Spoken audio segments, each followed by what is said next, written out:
أهل الله وخاصته في هذه المدينة الجميلة الطيبة أهلها المباركة تربتها، مدينة العلم والعلماء وأهلها أولياء، مدينة الشيخ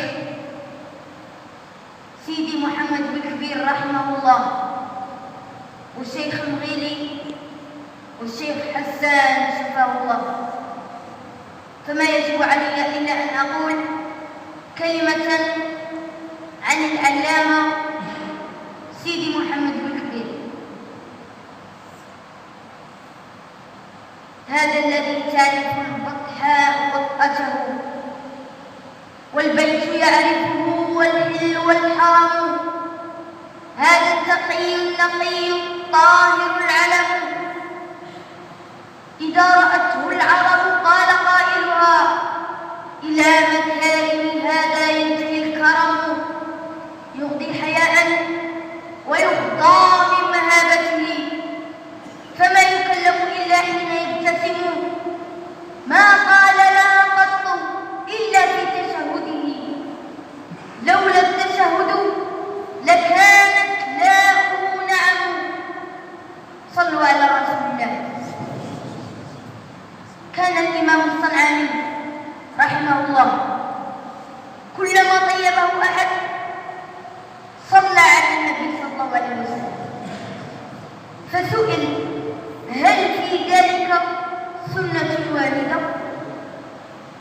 فأنشد قائلا يقولون عند الطيب تذكر أحمدا، فهل عندكم فيه من سنة تؤثر؟ قلت لا، ولكن الطيب أحمد فأذكره، والشيء بالشيء يذكر، كالغيث ذكرك يا حبيبي لم يزل يسقي القلوب محبة ونعيما، يا من سلكت نهجه وسبيله صلوا عليه وسلموا تسليما.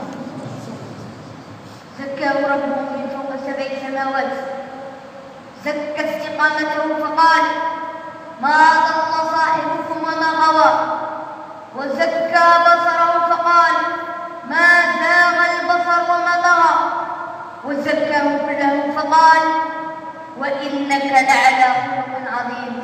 مدحتك آيات الكتاب فما عسى يثني على علياك نظم به، وإذا كتب الله أفصح قائلا كان القصور قصار كل فصيل.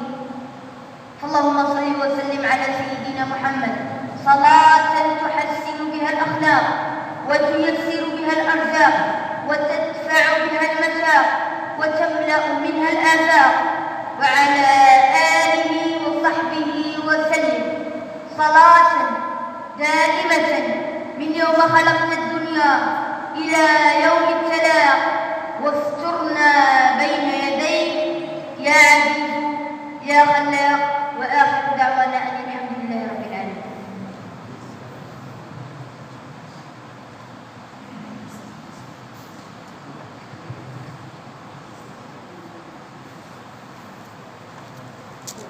ربي يبارك فيه إن شاء الله، شرف أسماعنا بهذه الكلمة الطيبة التي خرجت من قلبه إلى قلوبنا. فعلا هو كما قال ربي يجزيه خير ويبارك فيه ويطول في عمره وتنتفع به الأمة. هذه القراءة إن شاء الله هذه براءة المستقبل، وكما قلت لكم من قبل يوجد فينا في هذا المجمع وفي بلدنا من هو مثله إن شاء الله. فقط علينا أن نصبر وأن نغوص لنجد مثل هذه الذرة موجودون، ولكن نحن مهملون هم مثل هذه البراءة مثل هذه النماذج. بسم الله الرحمن الرحيم، والصلاة والسلام على سيدنا ونبينا وحبيبنا محمد صلى الله عليه وسلم. أما بعد، اعلم يا أخي المسلم وأختي المسلمة